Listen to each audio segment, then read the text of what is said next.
Mheshimiwa Mwenyekiti, nakushukuru. Mheshimiwa Mwenyekiti, mimi niombe tu, wakati maswali yanapojibiwa hapa bungeni, haya maswali hatujibiwi sisi wabunge, wanajibiwa wananchi. Kama ili swali la Mihingo kwamba unasema limekamilika, Mheshimiwa Waziri, mimi nakuheshimu sana. Sasa ni lini utaenda Mihingo, mimi na wewe, ili tukutane na wataalamu wako waliokuandikia mambo hayo, ili tujue kwamba hili jambo limekamilika au bado? Ni lini tutaenda huko? Swala la kwanza hilo.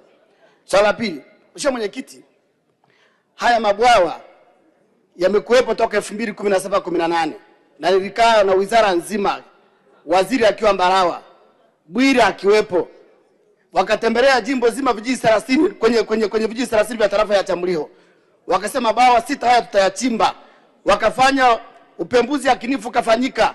Sasa Mheshimiwa Waziri, ni lini sasa ya mabawa yatachimbwa ili wananchi wale ambao walipisha maeneo yao ili waweze kupata maji? Napenda kujibu swali la Mheshimiwa Boniface Mwita Getere kama ifuatavyo. Ni kweli kabisa, na mimi nampongeza kwa kazi nzuri anayoifanya, na hasa kwa kufuatilia miradi inayotekelezwa ndani ya jimbo lake, na kwa kuendelea kuwasemea wakina mama na kuendelea kuunga mkono falsafa ya Daktari Samia Suluhu Hassan ya kumtua mama ndo kichwani. Mheshimiwa Mwenyekiti, ni dhahiri kabisa kwamba serikali ipo tayari kushirikiana na Mheshimiwa mbunge kwenda jimboni kwake na kwenda kuhakikisha kwamba tunatembelea bwawa hili la Mihingo, na mimi nitakuwa mtu wa kwanza kumpa ushirikiano kwa niaba ya Mheshimiwa Waziri wa Maji.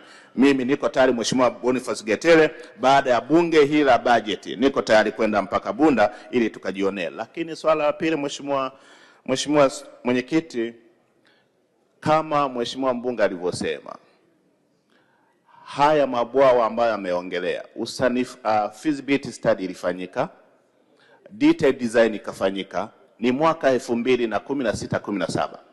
Na kwa kawaida katika utekelezaji wa miradi ya maji, muda ukishapita kuanzia miaka 5, ni lazima tufanye mapitio ya ule usanifu ili tuestablish gharama halisi, ili tuweze kwenda kutekeleza kulingana na mabadiliko ya ongezeko la watu na mabadiliko ya kifedha ya gharama ya manunuzi ya vitu, ili tuhakikishe kwamba mradi huu tukishaanza kutekeleza tunaenda kutekeleza katika uhalisia. Lakini pia Mheshimiwa Mwenyekiti, tunamshukuru sana Mheshimiwa Daktari Samia Suluhu Hassan kwa sababu ya ununuzi wa mitambo ya kuchimbia mabwawa.